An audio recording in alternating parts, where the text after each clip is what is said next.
Today I picked up this replica Colt single action army revolver made by Umarex. It fires 177 caliber BBs. As with all of my replica handguns, it's built and weighted virtually the same as the real Colt. In its era, the Colt single action army was considered extremely good and probably better than its competitors. While I can't actually test the firing characteristics of an original Colt 45, I can at least test its ergonomics and its operation against two of its main competitors. Here I have the Smith & Wesson Schofield by Barra Airguns, and here I have the Remington 1875 by Crosman.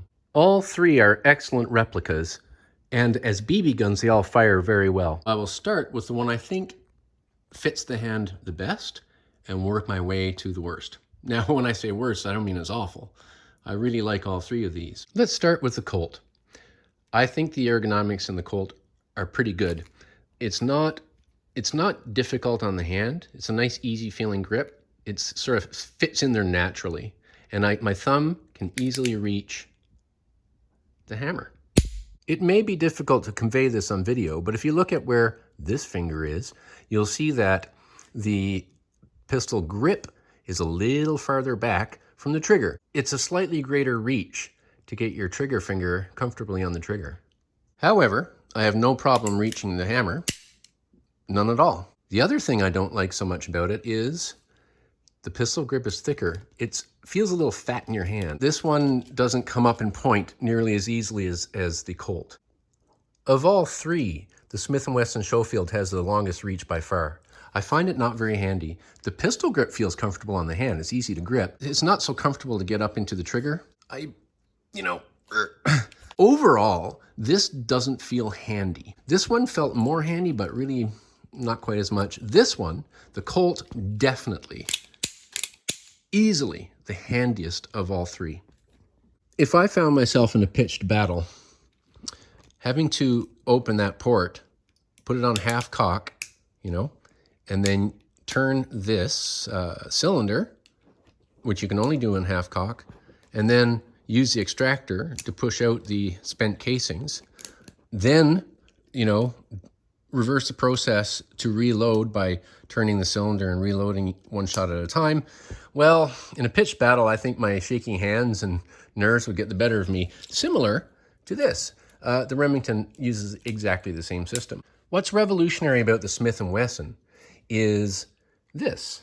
I don't know if you caught that, but in real firearms, the casings can expand and get sort of tight in the cylinder. So this one, if I run a pitched battle on a horse, I pull that back, try to do it slower. What happens is there's an extractor that pushes them up.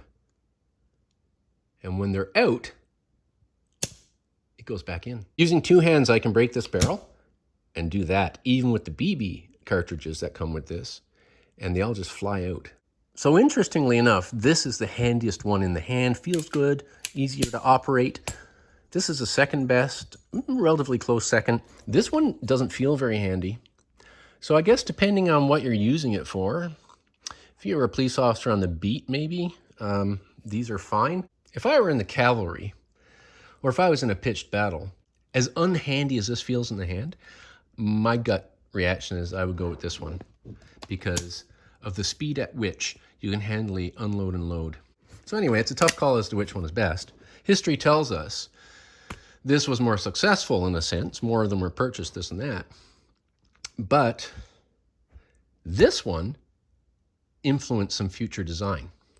Fast forward a generation or two and enter the Webley. This particular BB replica is of the Webley Mark VI of 1915. This handgun became the handgun of the British Empire in World War I. So troops from Australia, Britain, India, New Zealand, South Africa, wherever, this is the sidearm they used. However, the Canadians did not use this one, even though we were part of the British Empire. Newfoundland, which was not yet part of Canada, did. But of course, Canada also entered the war with the Ross rifle, which turned out to be a disaster. So Canada, kind of wanted to go its own way. When fast forwarding a generation or two and learning from past, battles with sidearms, well, revolving sidearms, which are relatively new in history, some of the improvements are a really nice ergonomic feel to the grip. This is the best of the four. It's more close to the feel of the Colt. It fits in the hand really nice. Look at this extra long spur. No effort at all in reaching that. Perfect. Also, you'll notice there's a bigger trigger guard. Well, if I had a little pair of wool mitts, yeah, I can have them on and no problem in here. So how did the Smith & Wesson directly influence the Webley? Like that. Same mechanism. Soldier opens that, points the thing down to the ground, boom! Out pops the cartridge shells. Easy to reload. Brilliant. The improvement Webley made was this lever that comes down. I don't have to take my hand off the grip at all to hit this or that. See? Perfect. The Smith & Wesson didn't have such a lever. However, the operation is exactly the same. Incidentally, Webley made this. Yes, the same company, Webley. Webley made firearms for the government mostly, militaries, throughout its history. However, in latter days, Webley has been known for making precision target air rifles. Well, the company still has the blueprints for these. How handy. So, yeah, this is actually a Webley product. Neat. It's neat that they all come with these cartridges where the CO2 gas blows through the cartridge and propels out the BB. For all of them, the CO2 goes in there. Poor duck. I hope you've enjoyed a bit of a look at some of history's better-known revolvers.